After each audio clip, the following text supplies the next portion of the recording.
Is it clear now, or is it becoming clearer, that the best strategy, if you wanted to go to a global scale, would be literally flooding the stratosphere with sulphate particles? I think the honest answer has to be that we don't know. That you need to do the research in order to have strong opinions about what's the right answer. I would say, if you really put a gun to my head and said, what's the very most likely thing to work right now, that's probably it. We create experiments which they can see through these persistent jet contrails as they stay in the sky for long periods of time, and they can watch the experiments. The type of chemicals they are using are aluminum, barium, strontium. And Audubon's been telling you that for years. The materials that are going into the environment right now, aluminum oxide nanoparticles and barium nanoparticles, these just happen to be the same materials that they use in nanothermate explosives. And so when this stuff settles down out of the air into the environment, it is small enough to be absorbed through the root structure of the trees in the forest. And so when there's a forest fire, and there will be a forest fire, those fires burn dramatically hotter. I personally tested water and aluminum, and I found aluminum had 47 times the normal expected amounts. Strontium had 10 to 20 times the amounts. Barium was 20 times. This is what the stuff looks like here. Collected, it looks, most people just think it's a cobweb, but I tested it. It has outrageous amounts of barium, strontium, and aluminum, but they destroy the sample, so I'm not letting this get away from me. You know, these tests are international in scope. We're seeing this all over the world, guys. Okay, pH of acid soils is 20 times more alkaline. The aluminum in the soil has doubled in the last 10 years. The rain normal was 5.6. It's 20 times more alkaline. Aluminum blocks essential nutrients. I am unable in my garden to restore normal pH, and that's because nanoparticles are now in the circulatory systems of both plants and humans.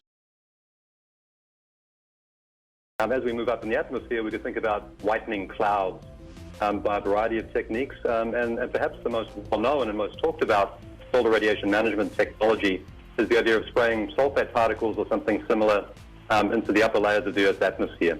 And if we do enough of that, we could reflect enough incoming solar radiation to reduce the world's average temperature.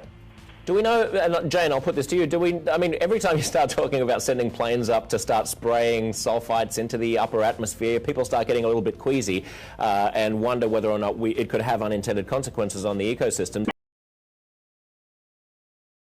I'm here to give you testimony that chemtrails, they're not contrails, are indeed real. They're spraying almost every day. I watch the clouds and watch the spraying program going on. I want to tell you that we're in very great danger from the pollution that's coming down over us. And we've been led astray by the military-industrial complex, and they're responsible for the cloud's creation and weather manipulation programs. They're dark operations. That's why they're not out in the media. I look around and I see people are starting to look up and see this. Many times I've spoken about chemtrails, and I get this blank look on my face. What are you talking about? I'm saying, look up. As a pilot, before I fly, I look up. And so, boy, they're really out there working. When you look up at the sun and you see a white haze, that is aluminum floating in the air right now, and it's coming from the aircraft. There's a huge amount of aluminum being found because these sprays have aluminum, strontium, barium, manganese. And there's a lot of argument that aluminum is very common to be found. But aluminum is only common in a bonded form. It's not common in a free form, and we're finding high rates of free aluminum in the soil, which is not natural. The metal compounds that are being used are environmentally dangerous. We need to be monitoring them. We need to be testing them.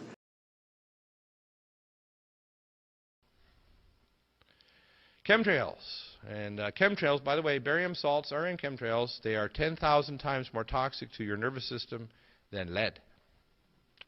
They contain mycobacteria, viruses, Pseudomonas florensis bacteria, human plasma.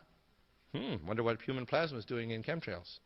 and this is not by conjecture, I did a lot of research before I'd ever say this, but these chemtrails are nasty.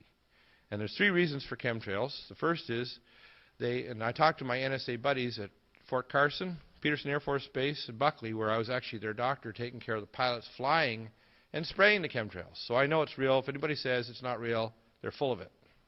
Okay? Because I'm a whistleblower. On the inside, it's not open for discussion. And my NSA buddies told me, 95% of them told me, they were up there trying to spray to reflect the sun out to stop global warming. So most of them are dumb enough to believe that garbage.